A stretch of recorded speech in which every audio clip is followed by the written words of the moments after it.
Good morning క్రిస్నందు ప్రియమైన దేవుని బిడ్డలారా, ఈ రోజుల్లో మనం చూసినట్లయితే అనేక మంది దేవుని పిల్లలను అపహాసం చేస్తూ ఉంటారు. మనం లోకంలో అనేక మందితో మన స్నేహభావ్యాన్ని కలిగినప్పటికి కూడా చర్చికి వెళ్తున్నటువంటి వాళ్ళని చూసి ఇతరులు ఎగతాళి చేస్తూ ఉంటారు.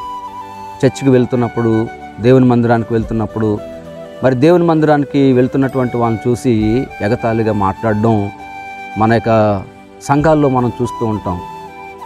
వారు నీతిమంతులురా, వారు పరిశుద్ధులురా, వారు దేవుని మందిరానికి వెళ్తున్నారని చాలా ఎగతాళిగా మాట్లాడేటువంటి జనాంగంతో పరిశుద్ధాత్మ దేవుడు ఉదయకాల సమయంలో మాట్లాడుతున్నాడు. కీర్తనకారుడు ఈ మొదటి కీర్తనలో జ్ఞాపకం చేస్తున్నాడు, అపహాసకులు కూర్చుని చోట కూర్చుండక. మన సహవాసంలో అపహాసకులు కూర్చునేటువంటి తావుల్లోకి మనం వెళ్ళకూడదు. ఇలా చాలా సందర్భాల్లో చూస్తూ ఉంటాం. కొద్ది సమయం మనకు దొరికినప్పుడు మనం దైవ ధ్యానంలో గడపాలి, దేవుని సన్నిధిలో మనం గడపాలనేటువంటి ఆలోచన కాకుండా ఇద్దరు ముగ్గురు చేరి కూర్చున్నప్పుడు మనం వెళ్తూ ఉంటే వీధుల్లో అగలే రచ్చబండల దగ్గర అనేక మంది కూర్చుంటూ ఉంటారు. కనుక వీరు వెళ్ళేటువంటి వాళ్ళని, వచ్చేటువంటి వాళ్ళని ఎగతాళి చేస్తూ ఉంటారు. ఇలాంటి దాని గురించి బైబిల్ గ్రంథం ఏం చెప్తుందో తెలుసా? దేవుని పిల్లలారా, ఇలాంటివి దేవుని పిల్లలకు తగదు. అపహాసకుడు అనే మాట మనం చూస్తున్నాం. సామెత గ్రంథకర్త చక్కని మాట జ్ఞాపకం చేస్తాడు. అహంకారి అయిన గర్విష్ఠునికి అపహాసకుడు అని పేరంట. అహంకారి అయిన గర్విష్ఠునికి అపహాసకుడు అని పేరంట. కనుక అహంకారం మనలో ఉంటే గనక నేను నీతిమంతుణ్ణి, నేను గొప్పవాడిని, నేను ఆలోచన పరుణ్ణి, నాకు ఎన్నో తెలివితేటలు ఉన్నాయనేటువంటి వాళ్ళకున్నటువంటి ఆ యొక్క జ్ఞానాన్ని బట్టి అతిశయించేటువంటి వారు అపహాసకుల లిస్టులోకి వస్తూ ఉన్నారు.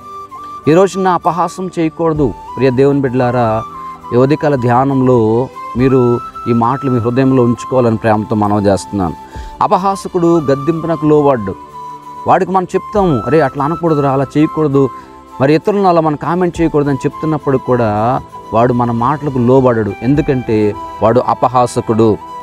అపహాసకులకు తీర్పు ఉంది. ఖచ్చితంగా దేవుడు వాళ్ళకి తీర్పు తీర్చబోతూ ఉన్నాడు. అపహాసకులు ఏం చేస్తారంటే సామెత గ్రంథకర్తలు తెలియజేస్తాడు, అపహాసకులు అంటే పట్టణాన్ని తల్లడిల్ల చేస్తారంట. అబ్బో, చాలా ప్రమాదకరమైనటువంటి పరిస్థితి అపహాసకుల దగ్గర ఉంది. ఈ రోజున దేవుని పిల్లారా, దేవుని సంగమా, మనం ఆలోచన చేసినట్లయితే మనం అపహాసకులతో చేరకూడదు. అపహాసకులు కూర్చుని చోట మనం కూర్చోకూడదు. కూర్చున్నట్టయితే కనుక మనం కూడా అపహాసకులు లెక్కలోకి వస్తాము. మనం కూడా దేవునికి విరోధులుగా మారే అవకాశం ఉంటుంది. కాబట్టి ఈ రోజున మనము అపహాసకులతో చేరకూడదని ప్రభుపక్షంగా నేను మీకు జ్ఞాపకం చేస్తున్నాను. అబ్రహామును మనం చూస్తే కనుక అబ్రహాము గుడారం మాటున కూర్చున్నాడు. అబ్రహాము అక్కడ కూర్చున్నప్పుడు దేవదూతలు వచ్చి అతనితో సాంగత్యం చేసినట్లుగా మనం చూస్తూ ఉన్నాము.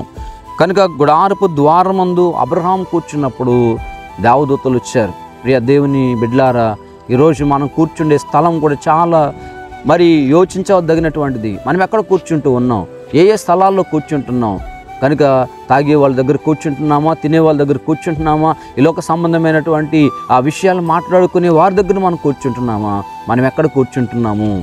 అయితే దేవుని వాక్యం ఏం చెప్తుందో తెలుసా?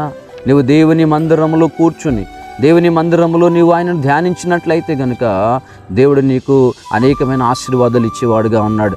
ఈ రోజున లోకంలో ఉండేటువంటి ఈ యొక్క అపహాసకులతో మనం జత కట్టకుండా దేవుని యొక్క ద్వారము దగ్గర, దేవుని యొక్క మందిరంలో, దేవుని సన్నిధానంలో దేవుని పిల్లలతో కలిసి నువ్వు కూర్చున్నట్లయితే నీ సహవాసము మరింతగా అభివృద్ధి పడుతుంది. నువ్వు దేవుని పిల్లలతో కూర్చుని పాటలు పాడుతున్నప్పుడు, ప్రార్థన చేస్తున్నప్పుడు, ఆ వాక్య భాగాలలో, ఆ ధ్యానంలో నువ్వు కలిగి ఉన్నప్పుడు నువ్వు మరింతగా ఆస్వాదించబడతావు. కనుక ఈ రోజున మనం అపహాసకులు కూర్చుని చోట కూర్చుండక దేవుని యొక్క సన్నిధానంలో ఆయన బిడ్డలతో మనం కలిసి జీవిద్దాం. అడుగు పరిశుద్ధాత్మ దేవుడు మనందరికీ అనుగ్రహించునుగాక. ఆమేన్. ప్రార్థన చేసుకుందాం. పరిశుద్ధుడా, ప్రేమ కలిగిన మా ప్రియ పరలోకపు తండ్రి, మీ ఘనమైన నామానికి వెళ్ళని స్తోత్రాలు చెల్లించుకుంటున్నాం నాయన.